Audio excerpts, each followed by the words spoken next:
Welcome to another episode of Fear the Talking Heads. I am here with Jason today, and Jason, thank you so much for helping me out with Return of the Living Dead. Of course. 40th anniversary coming up. Yeah. I mean, it would be silly not to drop this on July 3rd since that's when the zombie apocalypse is happening. Right. Right. So That ain't this, all that got dropped on July 3rd.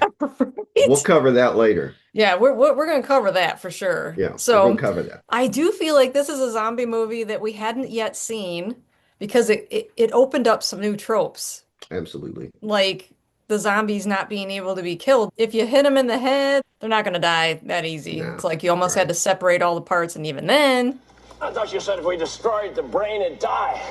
It worked in the movie! Well, it ain't working now. it starts off, these gases are accidentally released at this facility. Let me just say, everybody in this movie is just a bunch of putzes. And Yes. so, like, Tom Matthews is starting this job at UNITA, and Frank slaps this tank with this corpse in it that is being preserved, I guess, with this trioxin gas. And of course, the slap releases the gas right in their face. And they're not supposed to Facility go that, down there. no, you're not supposed to. Yeah, but people get But did they curious. listen? Do they Nah, listen? no. But if they did listen, we wouldn't have a movie. So there you go. And then, as time goes on, they're kind of running into some problems. And off to the side, there's these punk kids that are driving around and kind of got their own story going on. And in Sure. the car is the girlfriend of Freddie. So they're supposed to meet up with him, I guess, later. Hmm. And in that crew of people, you have Trash. When I think Return of the Living Dead, that's like the visual that comes to mind Yeah, me is like too. Linnea Quigley is as trash. At one point, they go to a cemetery because when you're punk rock, that's what you do to hang out and blare some music and dance naked on tombstones. Why not? Duh. I've done it.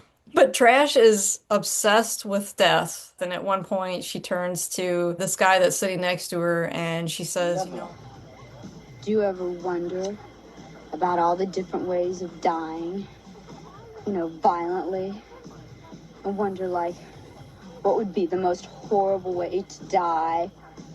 Try not to think about dying too much.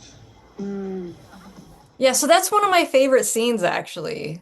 As far as picking out ones that were memorable for me, that Yeah. that cemetery scene where she's like, brains, and this guy that's, helping them is trying to communicate with her and saying like, well, why do you go after the brains? And she's like, I just it makes me feel better Yeah. She when says it being like it, dead. yeah, it eases the pain of being dead. Uh, I can feel my flesh rot. Yeah. Pain. What about the pain? The pain of being dead.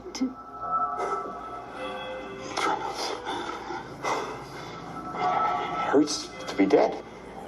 I don't know why this movie I just love I have a soft spot for horror comedy. See, so I'm not big on horror I comedy. remember you saying that, I yeah. don't like a lot of comedy with my horror, but I think this is balanced enough. Kind of a late bloomer on this movie. I didn't watch it until maybe 20 years ago.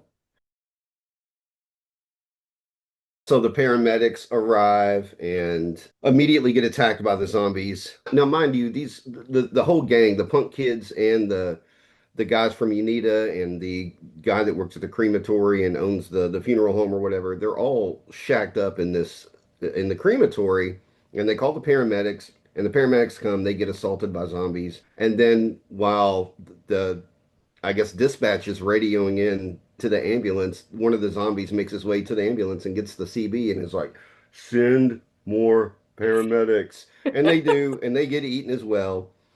But then I do like later that the cops show up and they get the cops too. And then another one goes in the car and is like, send more cops. It adds a lot of comedy to it when they get to speak. And then Tarman. I can't believe that scared the hell out of me when I was a kid, but it did. As an adult, I'm like, how did It's that ever scare me? it's comical, but his movements, look, I would be terrified if Yeah, I wouldn't laugh if I ran into that. and he Yeah. he just went right to town on one of the punk kids, so Yeah, he did. it didn't Yeah. take him very long. So they might be a little slow, but I don't know. He did not have a problem getting himself a meal.